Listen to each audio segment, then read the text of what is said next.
गांधी से ज्यादा तो मुसलमानों के लिए किसी ने नहीं किया, लेकिन गांधी के साथ मुसलमान नहीं खड़ा हुआ, जिन्ना के साथ मुसलमान खड़ा हुआ और भारत विभाजन हुआ। इस देश का हिंदू, पिछड़ा, दलित, अल्पसंख्यक सेकुलरिज्म के नाम पे वोट करता है आपके खिलाफ, और आपको सेकुलरिज्म नहीं पसंद है।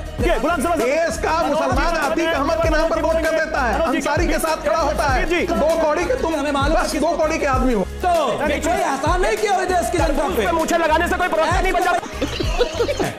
जिस दिन मैं आपके सामने होऊंगा ना सीएम तागी, उस दिन गीले हो जाओगे। क्यों गीले ही घूमते हो क्या? जय हिंद दोस्तों, स्वागत है आप सभी का आपके अपने YouTube चैनल जो इंडिया नया भारत की एक और नई वीडियो में। और दोस्तों आज मैं लेकर आया हूं आपके लिए एक ऐसा वीडियो जिसमें शिवम त्यागी और मनोज यादव जो कि समाजवादी पार्टी के प्रवक्ता है, उनके बीच में तगड़ी बहस चल रही थी और वहां मनोज यादव बहुत ज्यादा गुस्सा हो गए।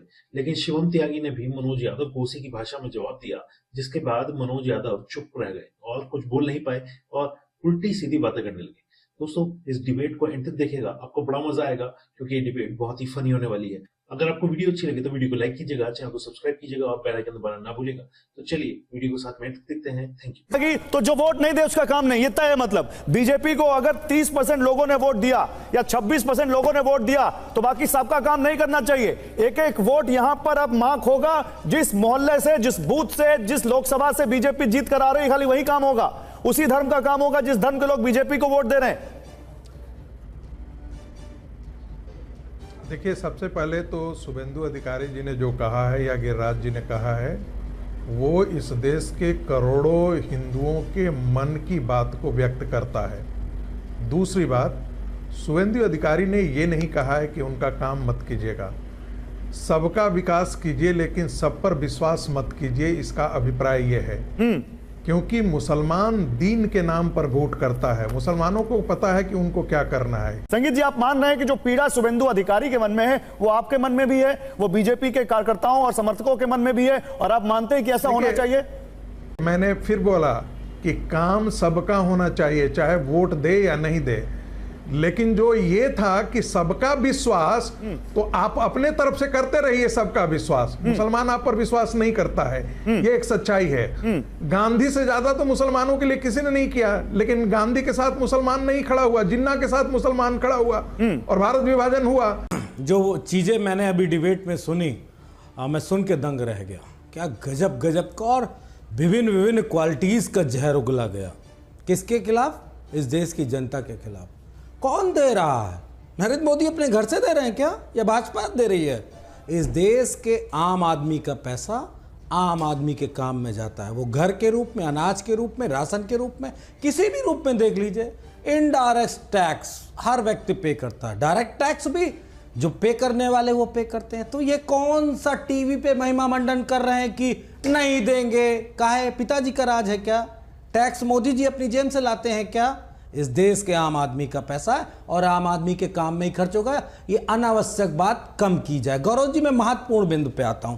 और अभी आरएसएस के जो व्यक्ति बैठे हैं, रागी जी बड़ा गजब का बजा रहे थे, मैं ये समर्थन करता हूं, मैं वो समर्थन करता हूं। इस देश का अधिकांश मुसलमान इस देश के हिंदुओं को वोट करता है, सबसे ज्यादा हिंदुओं को बोल रहा हूं, मैं किसी संस्था का प्रतिनिधित्व नहीं करता। नहीं, हमने उनको किसी संस्था के प्रतिनिधि के तौर पर बुलाया भी नहीं। आप अनावश्यक किसी चीज को मत के लिए वो आरएसएस के प्रतिनिधि के तौर पर इस डिबेट में नहीं है, ये बात तो मैं भी क्लैरिफाई करूंगा। हाँ बोलिए मनोज जी।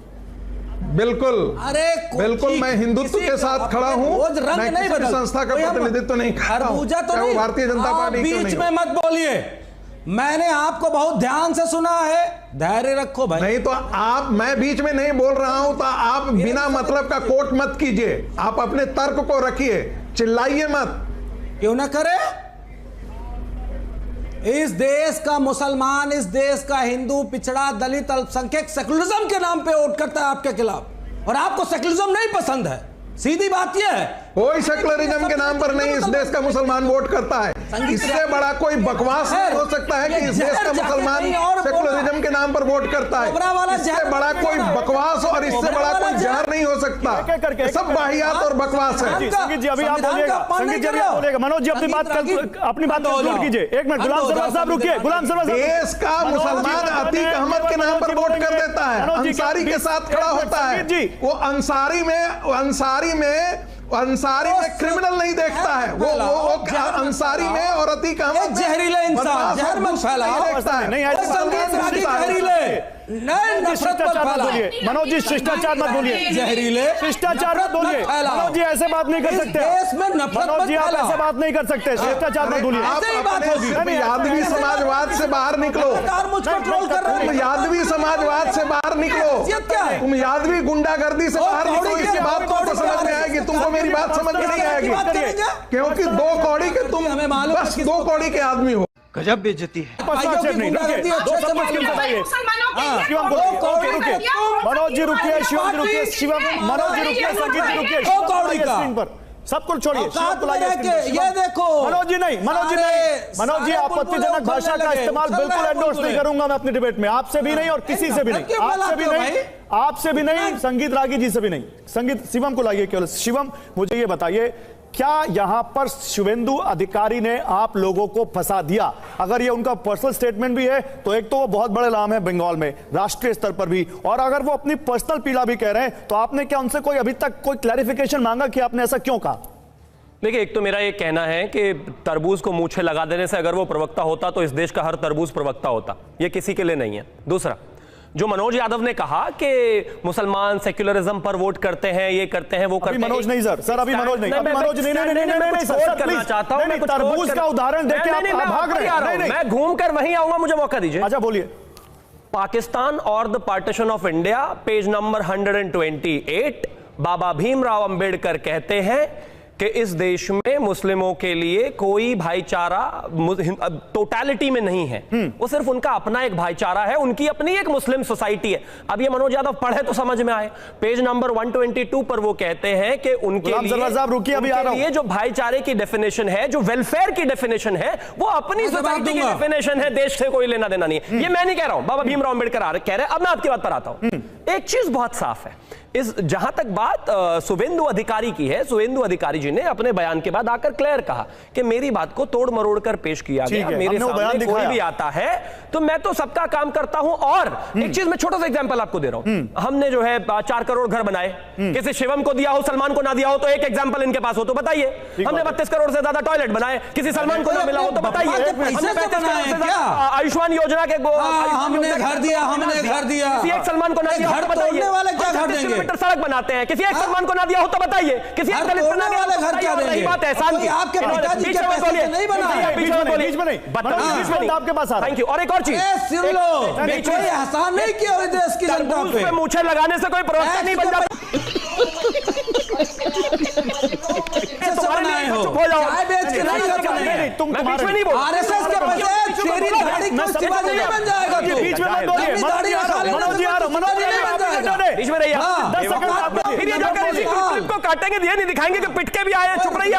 बिल्कुल टैक्स के पैसे से देते हैं, हाँ टैक्स के पैसे दे देते हैं, लेकिन टैक्स का पैसा इसलिए नहीं दिया जाता कि सफाई में जाकर वहां पर नाच गाना कराओ। टैक्स का पैसा इसलिए नहीं दिया जाता कि 150 चॉपर उतरे वहां पर हर साल। टैक्स का पैसा इसलिए नहीं दिया जाता कि मुजफ्फरनगर में दंगे में जो आप बेचारे लोग हैं वो परेशान रहे और आप वहां पर नाच गाना कराएं। टैक्स का पैसा इसलिए नहीं दिया जाता कि मुजफ्फरनगर दंगे के आरोपी को प्राइवेट जेट से उड़ाकर आप अखिलेश यादव से मिलवाने लेकर जाओ। टैक्स का पैसा इसलिए नहीं दिया जाता कि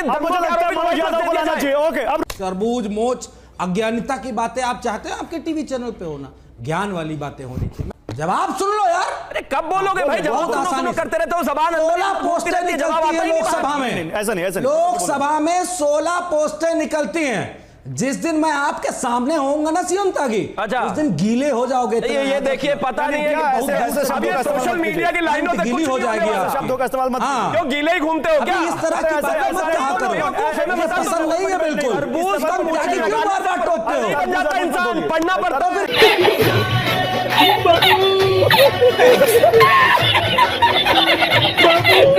हाँ भाई, कैसी लगी आगे स्वाद?